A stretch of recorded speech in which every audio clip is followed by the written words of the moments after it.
పెరిగిన పన్నులు ఆకాశాన్ని తాకిన ధరల కారణంగా దేశంలో బంగారం డిమాండ్ భారీగా తగ్గిపోయింది. ఏకంగా 70% వరకు పడిపోయింది. కేంద్ర ప్రభుత్వం దిగుమతి సుంకాన్ని భారీగా పెంచడం, నిత్యావసరాల వ్యయం పెరగడంతో సామాన్య ప్రజలు కొనుగోళ్లకు దూరంగా ఉంటున్నారు. అటు ఏడాది పాటు బంగారం కొనుగోలు ఆపాలంటూ మోదీ పిలుపునివ్వడం కూడా ఇందుకు కారణంగా తెలుస్తోంది. పసిడి దిగుమతులను కేంద్రం 6 నుంచి 15% పెంచింది. దీంతో పసిడి విక్రయాలు డీలా పడ్డాయని వ్యాపారస్తులు చెబుతున్నారు.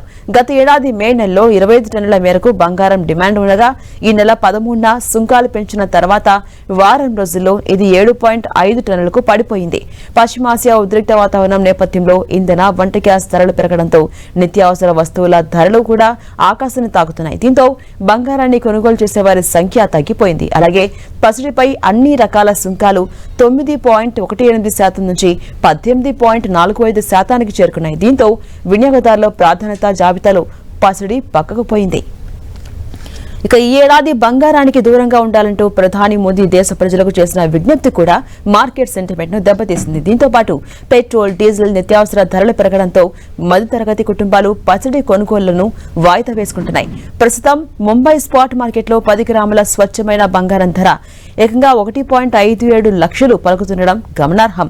ఇక బంగారం ధరలు ఆకాశాన్ని తాకడంతో కొనుగోలుదారులు తమ బడ్జెట్ ను తగ్గట్టుగా తక్కువ క్యారెట్ ఉన్న లైట్ వెయిట్ నగల వైపు మొగ్గు చూపిస్తున్నారు. ముఖ్యంగా దక్షిణాది రాష్ట్రాల్లో ఈ మార్పు స్పష్టంగా కనిపిస్తోంది. మరోవైపు మార్కెట్లో ధరలు ఎక్కువగా ఉండడాన్ని ఆసరాగా చేసుకుని చేతిలో డబ్బుల కోసం తమ పాత నగలను అమ్మి క్యాష్ చేసుకునేందుకు జనం జ్యువెలరీ షాపుల వద్ద క్యూ కడుతున్నారు.